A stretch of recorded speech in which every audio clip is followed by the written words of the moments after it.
Vital knowledge, clear explanations, and simplified answers about the rules of Islam to enable English-speaking Muslims to understand Islam properly and implement it correctly. Join Sheikh Assim al-Hakeem on Ask Zed, coming live to you on Zed TV at the following times. Our media partner, Huda TV. A is for Allah, nothing but Allah. Ba is the beginning of Bismillah. Ta is for taqwa, bewaring of Allah. And Tha is for thawab, a reward. Ja is for Jannah, the garden of paradise. Ha is for Hajj, the blessed pilgrimage. Kha is for Khatam, the seal of the prophethood given to the Prophet Muhammad sallallahu alayhi wa sallam. Bismillah ar-Rahman ar-Rahim. Alhamdulillahi Rabbil Alameen. Wassalatu wassalamu ala al-mab'uthi rahmatan lil Alameen. Nabiyyina Muhammadin wa ala alihi wa sahbihi wa man ihtada bihadyihi wa istanna bi sunnatihi ila yawmiddin. Amma ba'd. Dear brothers and sisters of Islam, Assalamu alaikum wa rahmatullahi wa barakatuh. And welcome to this new episode of Ask Zad, coming to you live from Jeddah, Saudi Arabia. You will inshallah as usual see the phone numbers displayed at the bottom of your screens. If you have any call or any question, that is, do not hesitate and give us a call.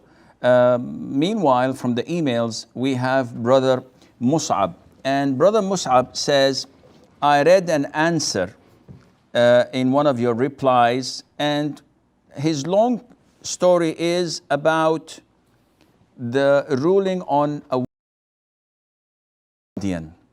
And he says, sorry, but these kind of things are very common in Hinduism, not Islam.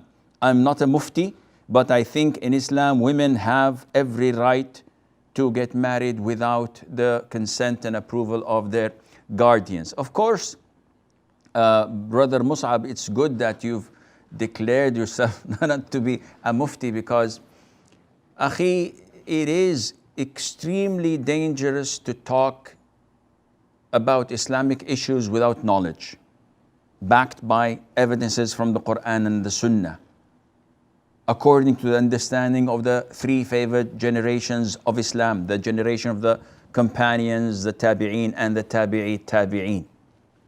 And it is extremely dangerous what we are doing. And it has a great toll on us, because it is easy when you know the ruling and you give the fatwa, but it is extremely difficult when you reach a question where you cannot answer. And shaitan comes to you and tells you to improvise, or even worse, it comes to you and tells you to use your logic, like you have just stated. You're not a mufti, alhamdulillah. You believe that it is part of Hinduism that a woman cannot marry herself.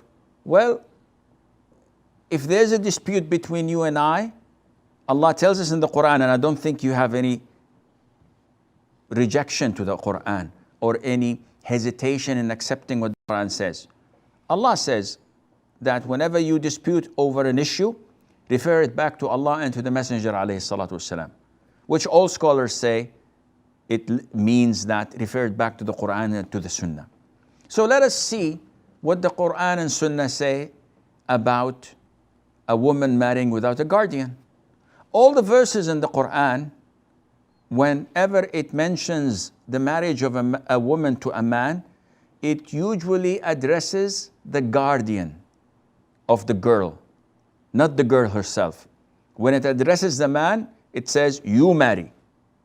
When it addresses the woman's side, it says that you make them get married, or you make the girl get married, or you do not prevent, فَلَا تَعْضُلُوهُنَّ.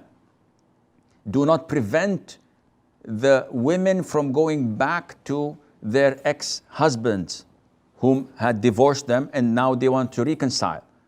So the guardian says, no. Allah says in the Quran, do not stop them. Do not prevent them. Meaning that if the woman could have gotten back to her husband or ex-husband without the consent of the guardian, Allah would not have mentioned it. And there are 2 or 3 more ayahs telling us that whenever a woman wants to get married, it is the role of the guardian to get her married, not that she gets married on her own. So this is point number 1. In the hadith, in the sunnah, there are overwhelming narrations where the Prophet says, alayhi salatu wasalam, la nikah, there is no marriage, bila wali, without a guardian, without the consent of a guardian. Any woman who marries without a guardian or a wali, her nikah, her marriage is void, void, void, alayhi salatu wasalam said. And it's an authentic hadith. In a third hadith, the Prophet said, alayhi salatu wasalam, a woman does not get another woman married. She doesn't become her guardian.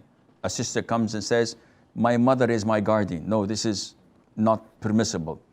And a woman, the Prophet says, alayhi salam, goes on in the hadith, does not marry herself.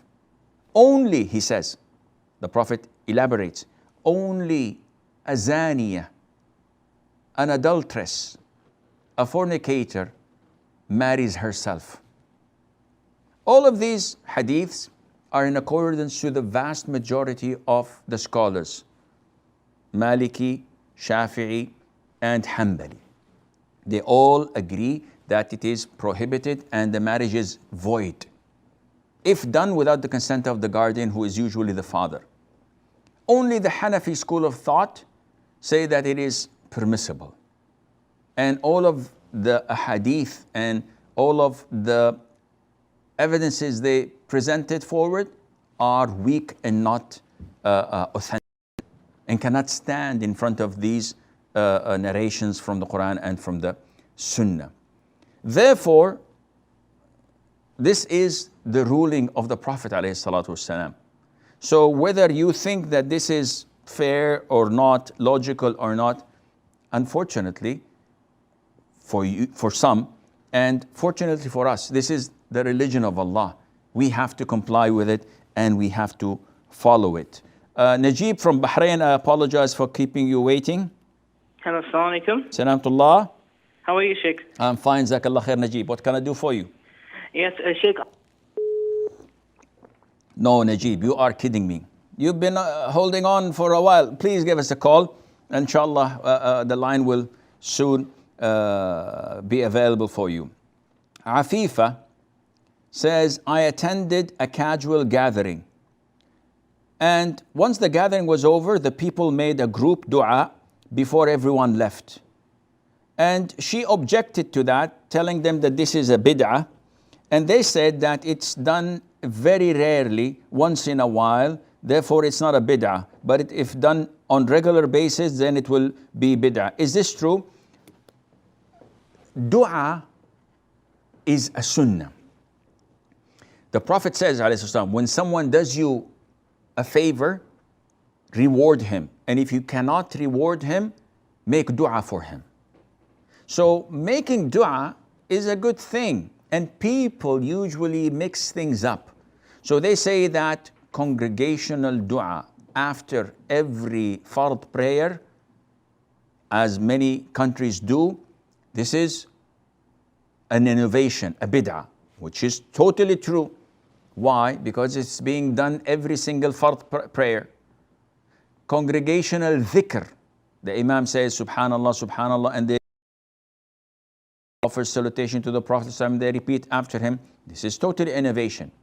But if we go to a place and there's a wedding, and one of the elders during the wedding or during the party or at the conclusion of the party raises his hand, praises Allah Azza wa Jal, offers salutation to the Prophet and says, may Allah Azza wa Jal make their marriage successful, may Allah grant them righteous offspring, and everybody's saying Ameen. There's nothing wrong in that. This is totally legit and there's nothing wrong in that. But if this becomes a regular habit after every time we, for example, gather at a certain event and it's a must that we make dua, no. Yes, the Prophet ﷺ, whenever he dined at people's houses, he would make dua for them. So if you come and eat lunch at my house, I don't promise I'm going to invite you, but if you so happen and come and you make dua. Will I stop you? No, definitely not. Make dua. Jazakallah khair. The Prophet used to say, أكل طعامكم الأبرار وأفطر عندكم الصائمون وصلت عليكم الملائكة. He used to supplicate for the people. So this is permissible. It is not related to a particular ibadah such as prayer, and it's becoming a habit, a regular habit. Therefore, I don't believe that there is anything wrong in that, insha'Allah. Qasas says, Sheikh, I want to ask you about social security system. This means we pay to the government every month about $10, and when we reach our age at 60, the government will give us a pension every month of about $100. It is permissible to join this? I hope you understand. Shukran. Well, Qasas Bay. What you're asking about is known as the Social Security. I think they can call it also as Provident Fund or funding. And the way it is done in so many countries, it is one of two. Either it is mandatory upon employees and they have no say in it. So in some Muslim countries, whether you like it or not, if you're working for the government, before giving you your paycheck at the end of the month, they take off your salary 10% and they inject from their own funding 10% and they put it in an account, they invest it or whatever. If you object and say, I don't want anything to do with it, they say, it's not up to you. Even in some Gulf countries, this is imposed upon the private sector, not only the government sector or the public sector. Even the private sector, they are forced by law that they should deduct a certain percentage of the employee's wage, and they inject a similar percentage by force, by law, and this stays until the employee reaches the age of retirement, whether it's 60, 65, it depends from country to country. The thing that is forced upon you, it is halal to benefit from, because this is something that the government at the end of your employment pays from its treasury, its own treasury.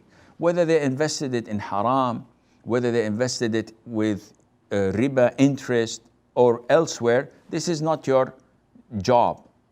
Now after retirement, the government that is supposed to take care of me is paying me money on monthly basis for my retirement. There is nothing wrong with that, insha'Allah Azza wa Jal. What is not permissible is when there is a voluntary scheme of provident funds.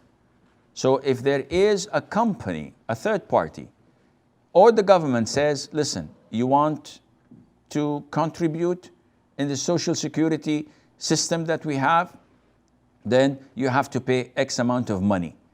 And the terms of the contract is so and so. After you reach 60, we give you $100 a month, $1,000 a month, depending on the years of service and your average of the last 3 salaries before retirement. This is haram. Why? Like the 104K in the States, for example, when it's optional. Why is it haram? Because the idea of it is like gambling. At the age of 60, you worked only 20 or 30 years. You've invested with them X amount of money. There is a possibility that you may live until you are 100. So this is an extra 40 years, which consumes all what you have deposited in the 30 or 35 years of service, plus lots more than that.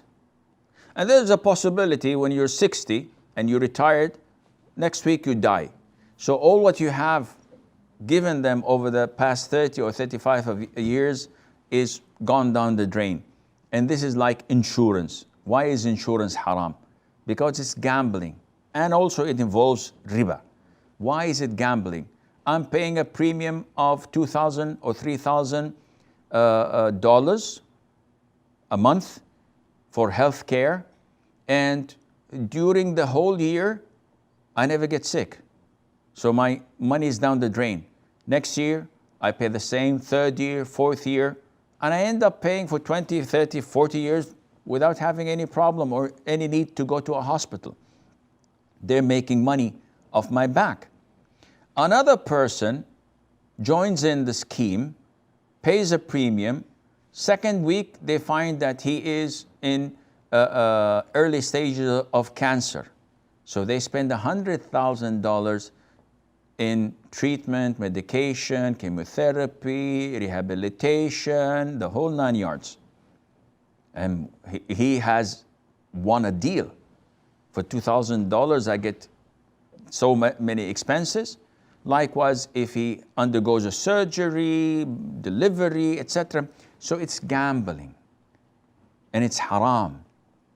The only option out of it is cooperative insurance, which, to my knowledge, there isn't a real company that is fulfilling the Islamic conditions in such a case. Therefore, qasas, if it is mandatory upon you, go ahead and use it without any problem. If it's not, then you have to come out of it. S sent us an email, and he says, in some Muslim countries, there's a concept that the rights of people, he quotes حقوق العباد, take precedence over the rights of Allah. Is this correct? For example, delaying salah to attend someone's need. The example you gave is not that accurate. See, Allah Azza wa Jal has rights, and the creations, the people around us, also have rights. Whenever there are conflicting of these rights, it depends on the issue the conflict is in. For example, if the rights of work conflicts with Allah's rights of prayer on time, who should I obey? Without any doubt, you have to pray on time. This is an obligation.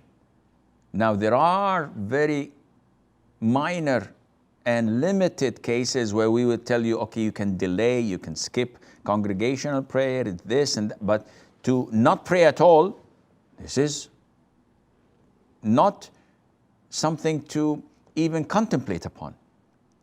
When it comes to financial rights, so my friend demands $10,000 of me, an amount that I had borrowed from him a while ago. And there's a possibility of coming to Hajj, which I had never done in my life, and it costs me $10,000, or let's say $5,000. So I would like to go and perform this pillar of Islam, which is Allah's rights. We said, no, here you cannot.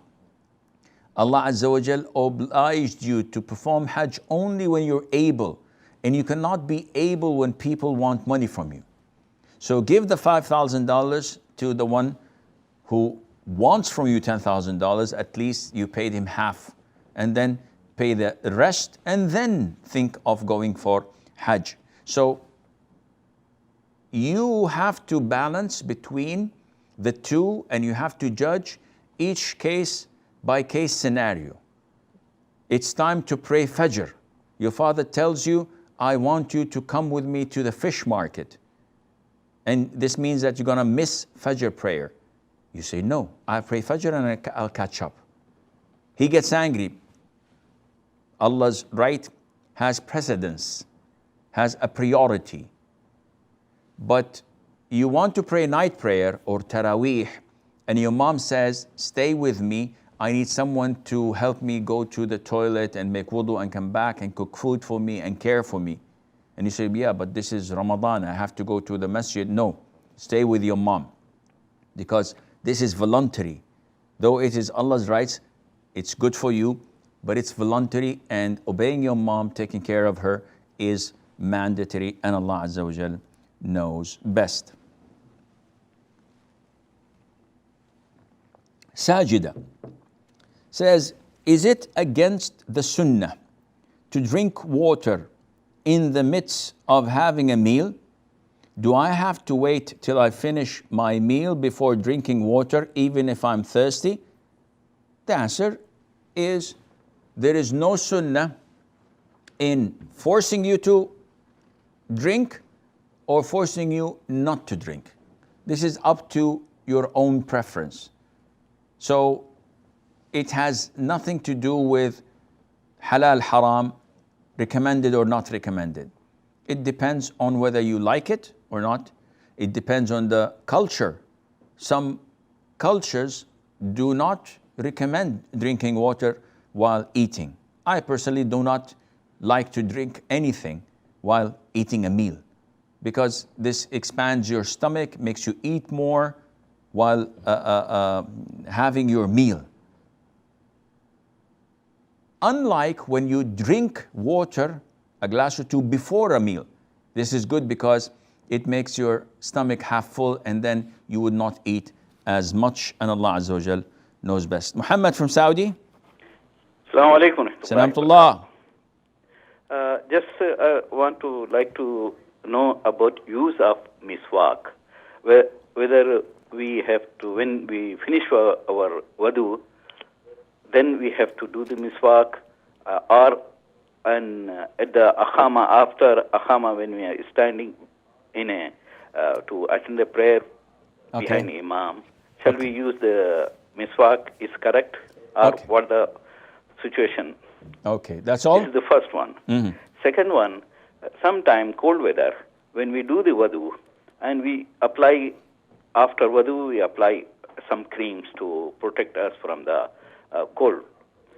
So by chance, if we break the wudu after that one, what shall we do? Shall we renovate our wudu, or what about the cream? Or shall we have to use soap to remove the cream and then do the wudu? Okay. Thank you. You're welcome, Akhi. So, Brother Muhammad from Saudi Arabia.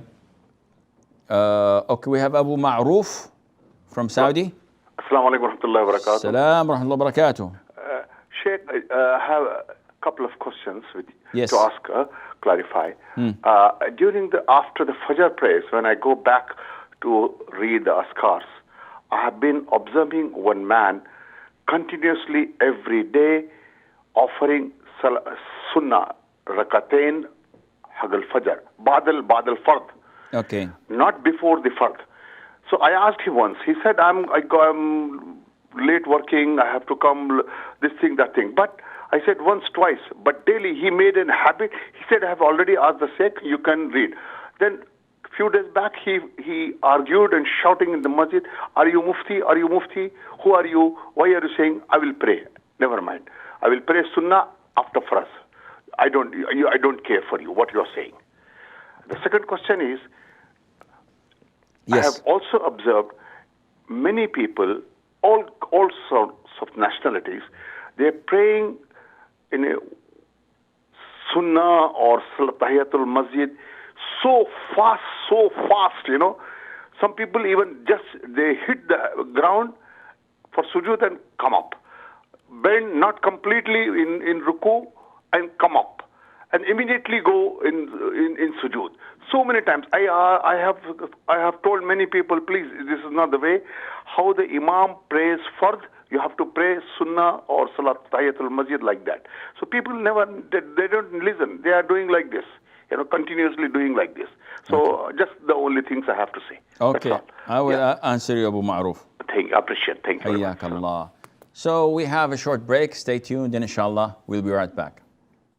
محمد صلى الله عليه وسلم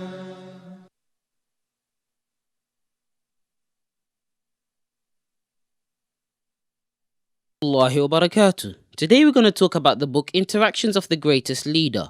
The Prophet of Allah sallallahu alaihi wasallam raised their moral by mentioning the virtues in the hereafter.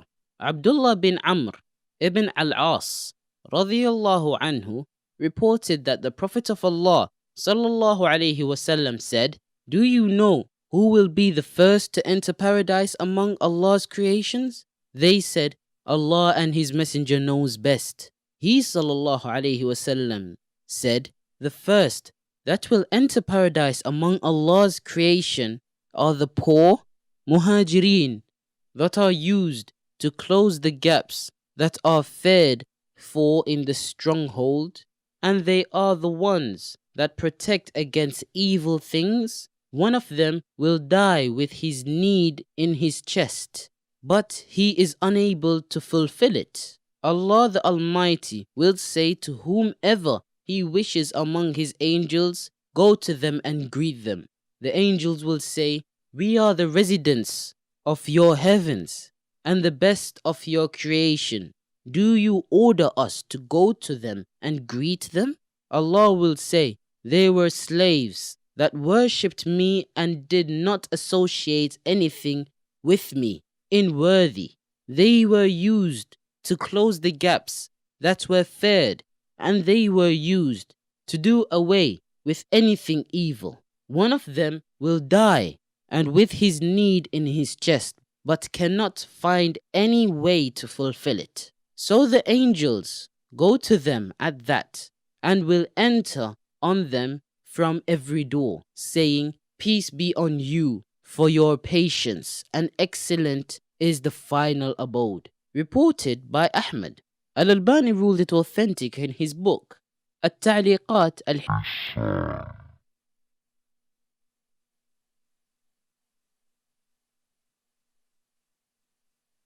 Muhammad sallallahu alayhi wa sallam. Assalamu alaikum wa rahmatullah, and welcome back. Brother Muhammad from Saudi Arabia was asking about using the miswak. The miswak is the toothbrush that Muslims usually carry in their pockets. It's this one. We usually clean our teeth with, and it's a sunnah, meaning that the Prophet ﷺ used to do it and used to recommend it, and he even went further to say, had I not feared that I would burden my ummah, my followers, I would have ordered them to use it with every siwak, with every prayer. So he's asking, what's the time of using it? Akhi, the time is general. So we use it with the wudu, whether you do it before or after finishing the wudu. And we do it before the salat, at the time where the salat is present. We do it before entering the house, so that a person, when he meets his spouse, the odor and the smell of his mouth is pleasant and acceptable. We do it before night prayer, because the Prophet told us that the angel puts its mouth over your mouth, and whatever Quran comes out of you goes into the angels. So you have to always have a fresh breath. We use it so often, all the time, 24/7. But the recommendation is highly when you're making wudu or after it, and when the time of prayer is. So after the adhan, you're in the masjid, you are occupied and engaged in cleaning your mouth. This is something hygienic, and maybe the dentist would not like this because it would keep the person's teeth in good shape. Yani those who are looking for money, but usually dentists do highly recommend this arak, made of arak, because it has a good material in it. His second question was about applying creams due to cold weather. So if a person performs wudu and applies creams to his body and then breaks his wudu and he wants to perform another ablution, so what should he do with the creams? It depends. If these creams form a layer that prevents water from reaching the skin, in this case, you have to remove it. And usually most creams that people apply to their skin, moisturizers and the likes, are absorbed by the skin in like a few minutes. And there is no trace on it except this greasy feeling, but there is no layer. So just washing it while rubbing it. So if you put water in your arm and you rub it, that does the job. You don't have to wash it with soap, or you don't have to scrub it really hard to ensure that it's removed. But if you're talking about other types of creams that you can obviously see that the water is not reaching the skin and you're not feeling the temperature of the water due to the presence of such creams, no, you have to thoroughly remove that cream, and Allah Azza wa Jal knows best. Abu Ma'ruf had two questions, and he had two observations. First observation was of a man who usually made it a habit, instead of praying 2 rak'ahs of Fajr, the Sunnah, before the Salat, the Fard, he is every single day keeping it as a habit to pray it after the Fard.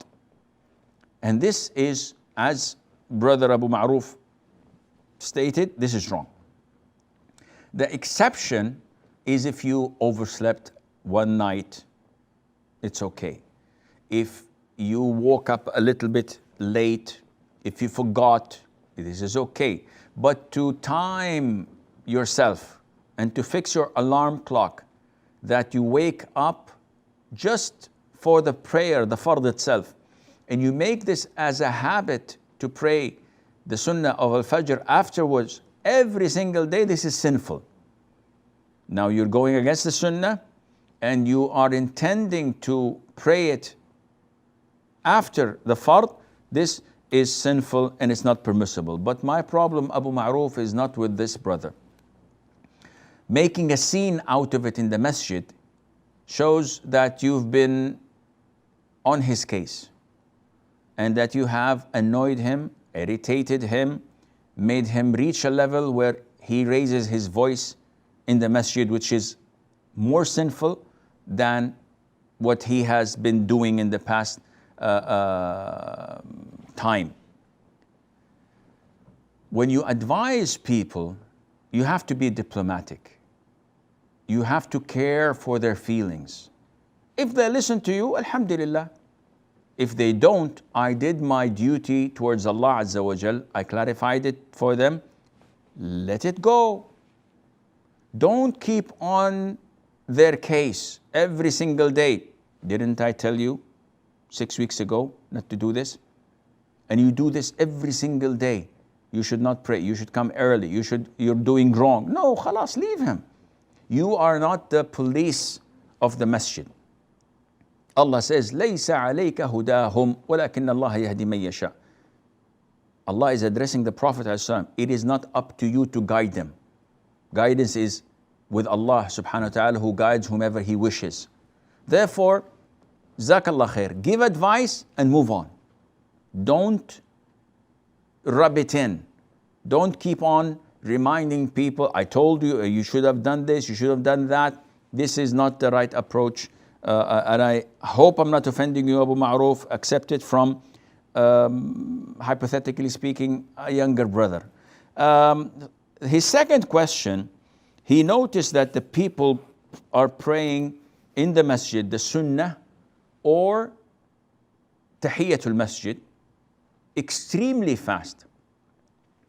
If they are praying extremely fast as you had described, Abu Ma'ruf, then what they're doing is totally wrong. Why? Because there are pillars of salat, and we all have to know these pillars. We have to learn them. And there are obligatory acts in salat, and there are voluntary acts in salat. We have to know the three categories, so we know when our prayer is valid or invalid. We know when we have to prostrate for forgetfulness or we don't, etc. among the pillars of the salat, which was mentioned in the hadith known as al-musi' salatih, the one who does not know how to pray, who came 3 times to the masjid, prayed 2 rak'ahs, came to the Prophet ﷺ, gave salam. The Prophet replied the salam and said, go back and pray because you did not pray. So the man went again and prayed 2 rak'ahs and came, gave salam. The Prophet again replied to his salam and told him, go and pray, you did not pray. The 3rd time, the man said, O Prophet of Allah, teach me. I don't know how to pray other than what you had seen. So the Prophet ﷺ started to teach him the pillars. And every time he mentioned bowing, raising up the head, prostration, etc., he would tell him to be calm when you bow and feel the tranquility when you bow. Feel the tranquility when you rise up. Feel the tranquility when you prostrate, and so on.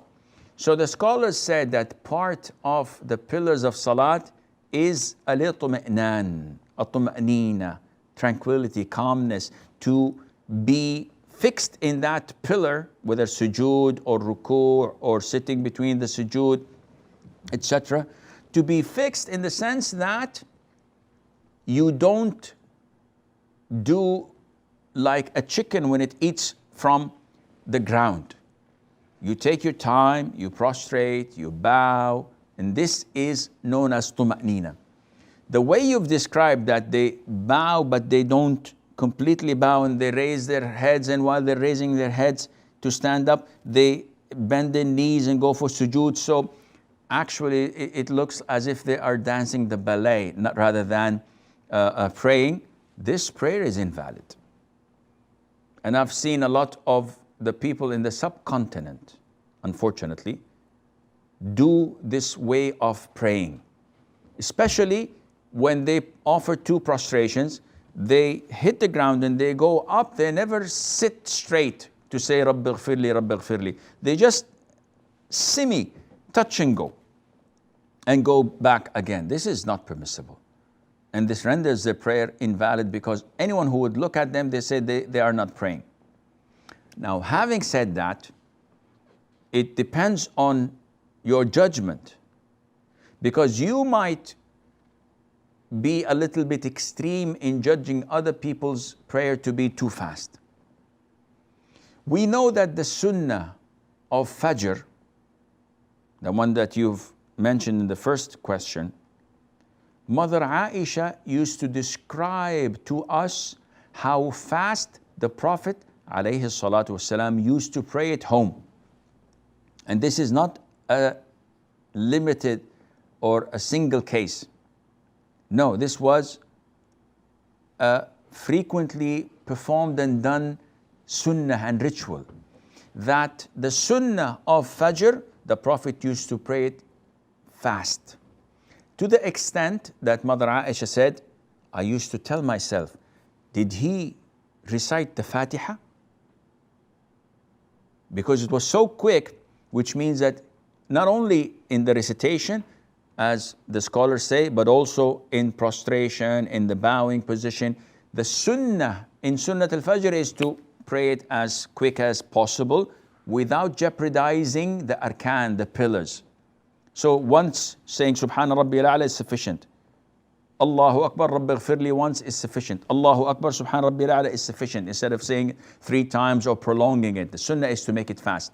So again, your judgment has to be measured to see whether the prayer of these people you're criticizing is valid or not. Whether they're doing their due diligence and they're fulfilling the conditions and the pillars and to what is needed or not, then we can judge this, and Allah Azza wa Jal knows best. Ridwan from India. Assalamu alaikum wa rahmatullahi wa barakatuh. Salam wa rahmatullahi wa barakatuh. كيف حالك شيخ؟ حياك وبياك, حياك Allah Ridwan Bhai. What can I do for you? Yes, sir. Sheikh, I prayed Dhuhr Salah, and after that I'm praying Sunnah. So somebody came and my mom came and touches me, so I can continue with this first prayer. He's praying Fard and I'm praying Sunnah. Same case before Dhuhr prayer, I'm praying Sunnah. So somebody came, they don't know I'm praying the Sunnah before Dhuhr. So they came and touches me and they want to be Imam Muslim. So what in this case should we do it? Okay. Any more questions, Ridwan? No, thanks very much, sir. I will answer you, inshallah. So, what is Ridwan's question? Ridwan's question is about the issue of he prayed his fard, dhuhr, then after the adhkar, he went to pray the sunnah prayers. A latecomer came into the masjid, saw him praying alone, so he tapped him on the shoulder, stood to his right, and said, Allahu Akbar. What should I do? I'm praying sunnah. Should I give him a legal shoulder or an elbow telling him that I'm not? No. Keep on praying as you are and change your intention from praying alone into praying in a jama'ah, in congregation. But continue to pray as usual. So you're praying 2 rak'ahs. He joined you in the second rak'ah.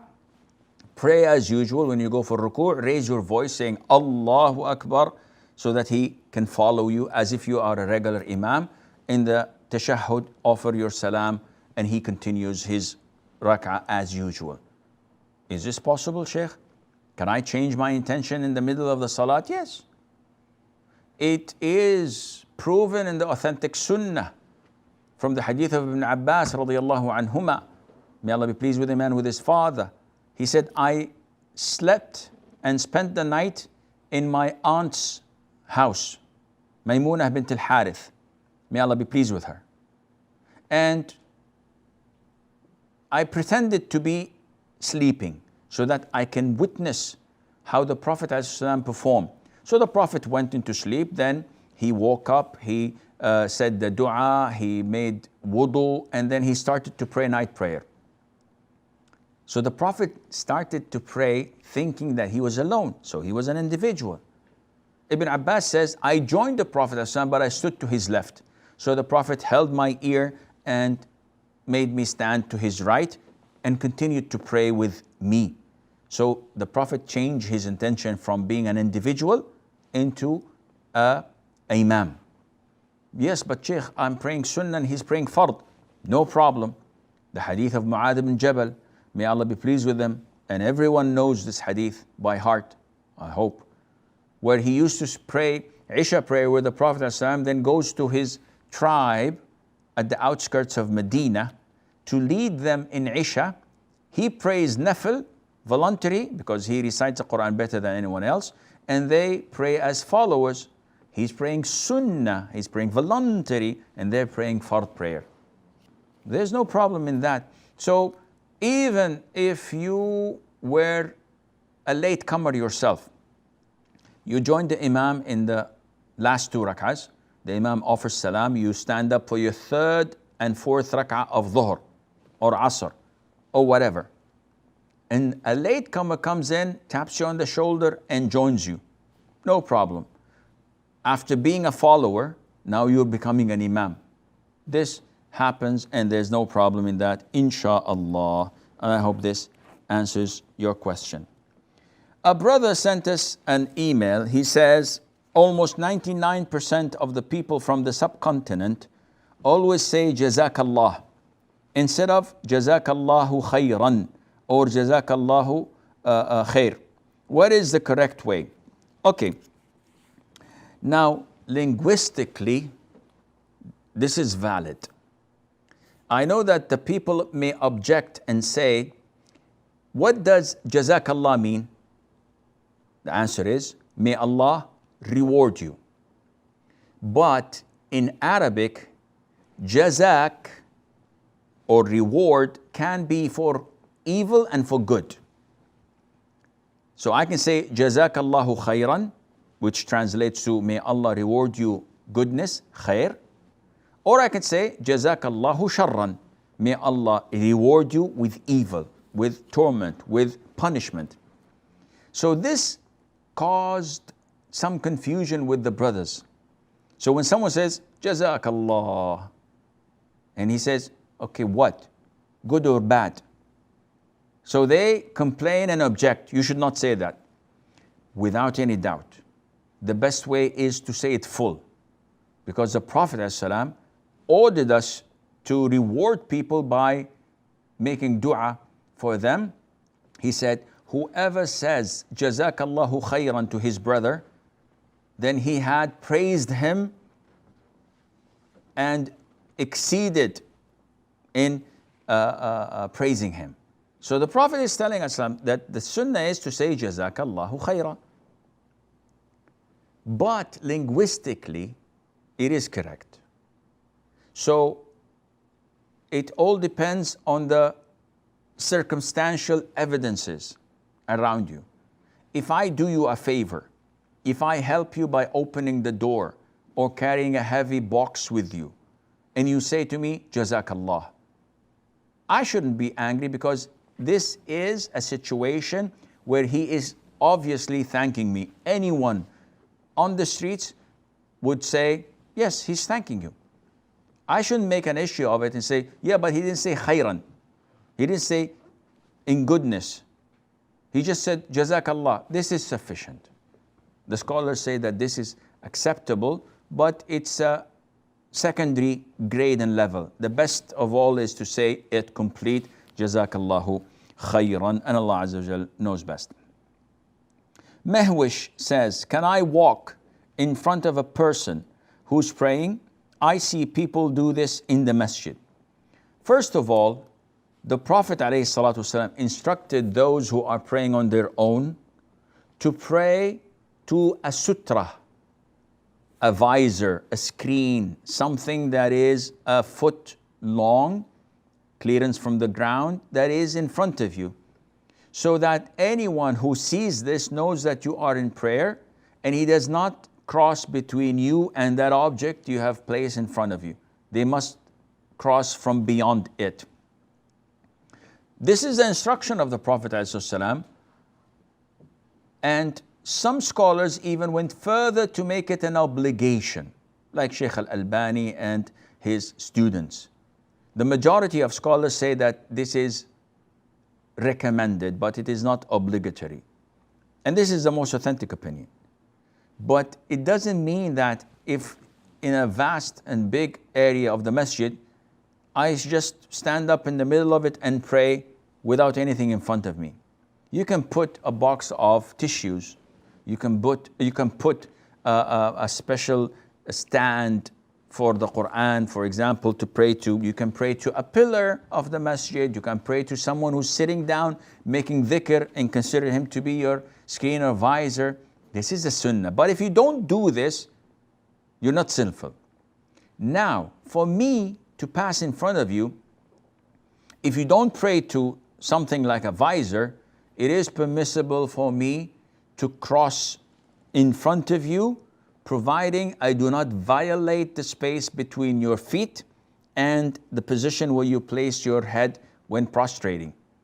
If I move like 30 or 40 centimeters away from the position of your prostration, I'm in the clear and I have no sin on that. And you're the one who's wrong for not praying to a sutra or to such a visor, and Allah Azza wa Jal knows best. Rahma from Kuwait. Assalamu alaikum, Sheikh. Salam wa barakatuh. Raise your voice a bit, Rahma. Yes, I want to ask a question. Yes. If I'm traveling and my flight leaves very early, like I'm leaving well before the time for Fajr prayer, and like my flight time will take me, by the time I arrive in my country, it will be the time for Isha. Can you advise me how do I go about the prayers? That's one question. So are you traveling after Asr or after Maghrib or what? No. I'm traveling very early, like well before Fajr time. Okay. So you'll be arriving at Fajr time. In my country, at Isha. At Isha time. So you have to pray Fajr, Dhuhr, Asr, Maghrib on the plane. Okay. Second question? So it's permitted to be prayed in the plane, right? I'll answer you. What's the second question? Okay, my second question is, okay, I am in Kuwait working here. Okay, I do travel between here and my country. So in terms of like when I'm traveling and I have to reduce the prayers, so should I consider my country as my original country where I come from as my country, or here that I'm in Kuwait for about 2 years and then I will go back? Should I consider here as my temporary, because I do see people talk about reducing prayers when you're traveling, so I'm kind of like lost between these two destinations. Okay, I will answer inshallah. Thank you so much. May Allah bless you. Ameen, and you as well. Rahma from Kuwait, she says that I'll be traveling on a jet plane and it will consume a lot of time in the sense that Fajr, Dhuhr, Asr and Maghrib will pass and I'll reach at Isha time. So what should I do with these 4 prayers? The answer is Allah has ordered you to pray wherever you are 5 times a day. How do I know? By monitoring the sun. So while I'm on my flight is at 3 a.m., we're flying, I look through the window and I can see the dawn breaking. This is time for me to pray Fajr. I make wudu and I pray Fajr. If I can stand, if you are a rich person or a VIP in flying first class, there is enough space for you to pray, standing, directing yourself to the Qibla. If not, because you're flying in an economy and usually they would not allow you to stand or to move in the alleys and to pray, in this case, pray sitting down to the best of your ability. Likewise with Dhuhr, you pray 2 rak'ahs, Asr 2 rak'ahs, Maghrib 3 rak'ahs, and you can combine if you wish between Dhuhr and Asr on either times and between Maghrib and Isha on either times. Now for your second question, traveling between Kuwait and your hometown, in between you can shorten and combine.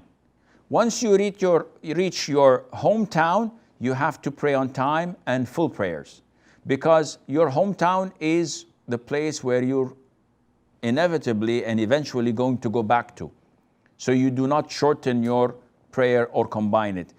As for Kuwait, you have settled there, so you do not shorten your prayers and you do not combine it as well. But in between, you are still considered to be a traveler, and Allah Azza wa Jal knows best.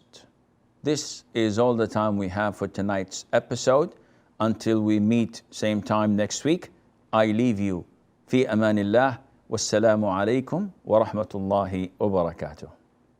A is for Allah, nothing but Allah. Ba is the beginning of Bismillah. Ta is for taqwa, bewaring of Allah. And Tha is for thawab, a reward.